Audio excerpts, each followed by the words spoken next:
આપણે જોઈશું lesson number 5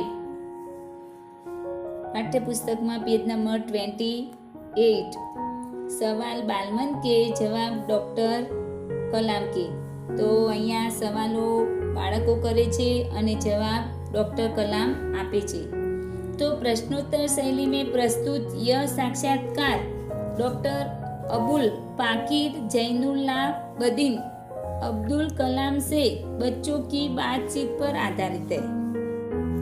तो यह बातचीत तब संपन्न हुई थी जब डॉक्टर कलाम राष्ट्रपति पद पर आसीन थे। तो वे बच्चों की जिज्ञासाओं का तुरंत उत्तर देने के लिए सदैव तत्पर रहते थे।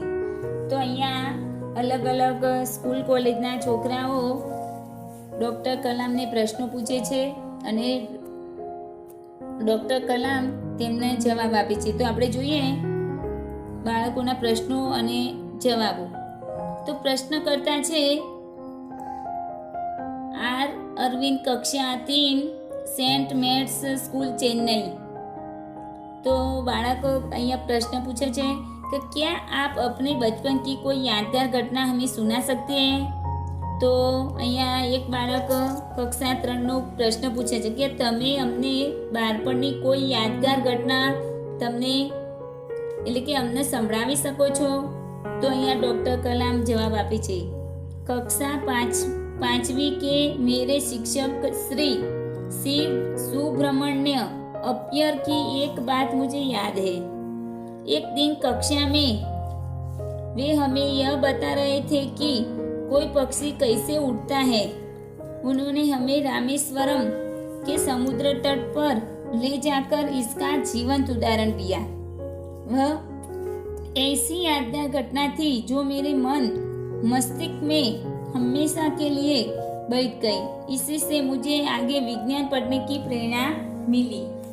तो અહીંયા ડૉક્ટર કહે છે કે કક્ષા 5 એટલે કે હું 5મા ધોરણમાં એટલે કે મારા શિક્ષક શ્રી શિવ સુબ્રમણ્ય અય્યરની એક વાત મને યાદ છે। એક દિવસ કક્ષામાં એટલે કે વે અમે यह બતા રહ્યા હતા કે કોઈ પક્ષી એટલે કે કોઈ પક્ષી કેવી રીતે ઉડે છે। તો તેમને અમને રામેશ્વરના સમુદ્રના કિનારે લઈ જઈને તેનું જીવંત એટલે કે જીવિત ઉદાહરણ અમને બતાવ્યું। તો ભાઈ ऐसी આવી યાદગાર ઘટના હતી તો મારા મનમાં દિમાગમાં એટલે કે હંમેશા માટે તે યાદ રહી ગઈ। તો इसी से मुझे आगे विज्ञान पढ़ने की प्रेरणा मिली। तो आनाથી જે જીવંત ઉદાહરણ જોયું તો એમના મનમાં એટલે કે વિજ્ઞાન ભણવા માટેનું એટલે કે પ્રેરણા એટલે કે પ્રોત્સાહન મળ્યું એમ મને। પ્રશ્નકર્તા सरयू मकर कक्षा 5 वाल्मीकि नगर हिंदी माध्यमिक शाला नागपुर। હવે कक्षा 5मा स्टूडेंट है अहिया सरयू मकर। तो बचपन में हमें किस भाषा को प्रमुखता देनी चाहिए। तो प्रश्न पूछे छे कि बाळपणमां अमने कई भाषाનું महत्व વધારે આપવું જોઈએ।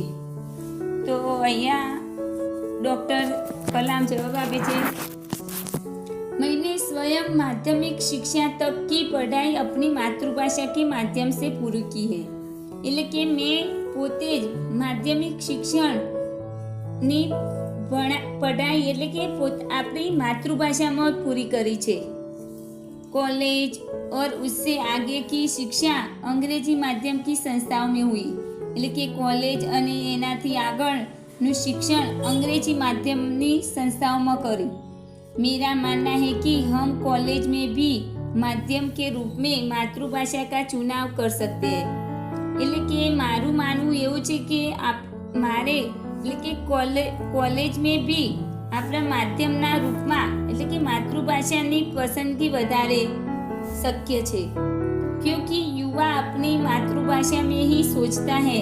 એટલે કે કારણ કે યુવા એટલે કે યુવાનો આપણી मातृभाषा में विचारे छे।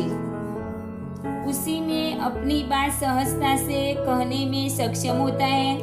એટલે કે તેનાથી આપણી વાતમાં સહજતા એટલે કે આસાનીથી એટલે કે સમર્થ થાય છે। पर इसमें कोई भी दो राय नहीं है।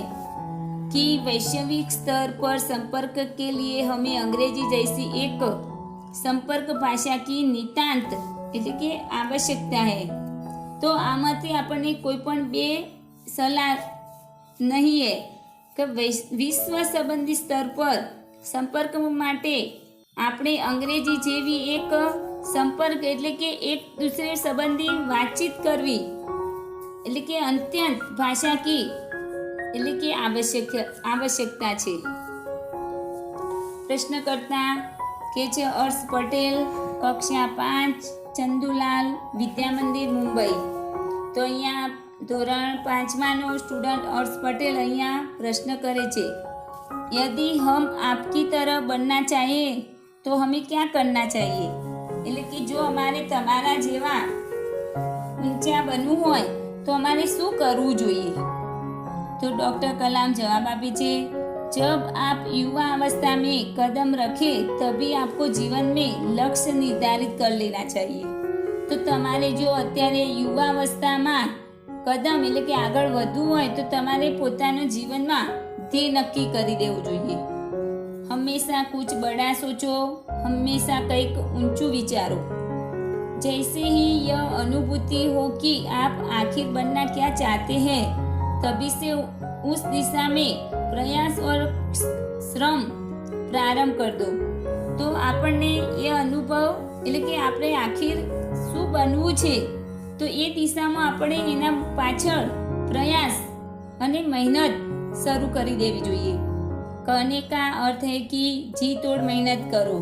तो કહેવાનો એ જ અર્થ છે કે જી તોડ મહેનત કરના એટલે કે बहुत मेहनत करवी। जो जो आप आगे की और बढ़ोगे आपका सामना बाधाओं तथा कठिनाइयों से होगा। એટલે કે એનાથી વધારે એટલે કે આપણો આવનારી જે બાધાઓ એટલે કે જે સંકટો છે कठिनाइयों से मुश्किल છે तो आपको अपने अंदर दृढ़ साहस पैदा करना होगा। तो આપણને અંદરથી જ दृढ़ साहस કરવો પડશે। समस्याओं को पराजित करने में महारत हासिल करनी होगी। એટલે કે સમસ્યાઓનું ઉલઝન એટલે કે નિકાલવા માટે આપણે પરાજિત કરવા માટે એમાં કુશળતા પ્રાપ્ત કરવી પડે। तभी जीवन में सफल हो पाओगे, ત્યારે જીવનમાં સફળ થશો। पहले यह जरूरी है कि आप निरंतर ज्ञान अर्जित करो। तो पहला ये जरूरी है कि તમે નિરંતર એટલે કે લગાતાર જ્ઞાન પ્રાપ્ત કરો, અર્જિત કરો એટલે કે પ્રાપ્ત કરો। પ્રશ્નકર્તા છે ચિરાગ જૈન, કક્ષા 7, बॉम्बे, कैम्ब्रिज, अंधेरी, पश्चिम मुंबई। तो वह कौन सी बड़ी चुनौती है जिसका सामना हमें आज करना पड़ रहा है? એટલે કે ચુનૌતી એટલે કે લલકાર, પડકાર એટલે કે એવી કઈ મોટી પડકાર છે કે જેનો સામનો અમે આજ સુધી કરવો પડે છે?